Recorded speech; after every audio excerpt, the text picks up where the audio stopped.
G'day, this is just a short tutorial on how I do my cutouts. I've used this setup here because this is the wolves that everybody seems to like at the moment. We'll start with tools. I unashamedly will promote light painting brushes tools. They are the best you can have and everybody should have some. Especially this little baby, the universal connector, which allows you to connect all the various tools, plus you can use your own made up tools. Get one, get three. This is a priority in any light painter's arsenal. Right, now cutouts. I use just ordinary thick card, which is thick enough to go through the printer, but also gives it a bit of strength. This is only a short piece, normally it's A4 size I work with, and if I'm doing a really big one I break it down in paint and print it in sections. Sizes of the cutouts, these vary if I'm worrying about any kind of ratio, so you know you've got to have a small one at the front and a big one at the back or whatever, then I'm very careful. Otherwise, if it's just an individual shot like the wolves, I don't worry about what size. They could be any size. Now, some of you will remember there's Jack the Ripper, and this fellow you'll remember probably, Batman in the Tunnel. So as you can see, they're not big, they don't need to be big. The only time I ever use a really big one is when my lady friend here, Silhouette, I use her when I go out and tube, because she's about 4 foot tall and she allows me to still use tubes without a real model. Now, okay, setup. Firstly, these are about 2.5 inches high, as you can see.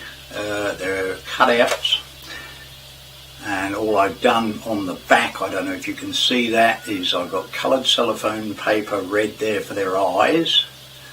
Now for a ground surface I've just spread some sand, and deep enough that I can stand them up just like that, and that's all they are. They're no more complicated than that. You can use anything, just please, if you're downloading them off the internet, make sure you only take free ones you're legally allowed to use. Now, lighting. For this particular setup, I had a red light painting brushes hooded gel, shooting a red light across there. I have a yellow one here which came down behind, it's not quite behind at the moment, but it came right down behind. Now, in front of the yellow, and I do this with a lot of my light paintings, this is just ordinary laminating sheets. The A3 laminating pouches you can buy in any stationery store. I cut them in half and I hang one in front of the light. Now, well, the reason I do this is because I find that you get this sort of almost smoky effect, and it also gives a way of changing colours. Don't ask me how it works, but it does. I like the effect. Now, what you can't see here in this particular one, I use my smoke machine. So because I'm using my smoke machine, I fire it from the front and under the table, so it comes up behind and in front, and I watch my live view on my camera, and when I see the smoke envelop where I think it should be, I then press the shutter.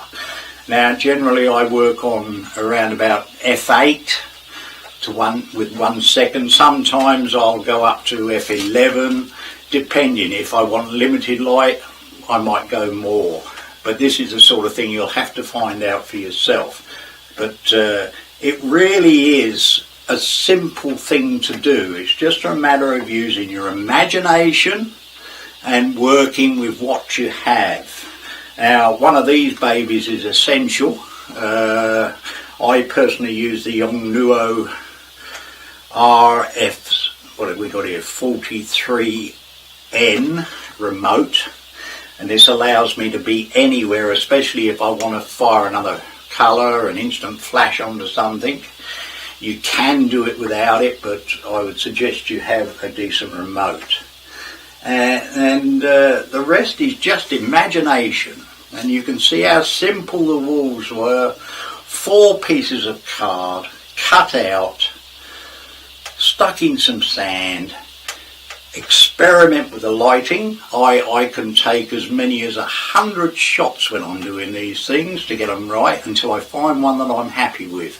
It's just a matter of go with the flow, see what you get. Now I hope this has helped you in some way. You can always ask me questions obviously on Facebook if there's nothing you're not sure about or whatever. But as I say, just use your imagination and enjoy it. Thanks for watching.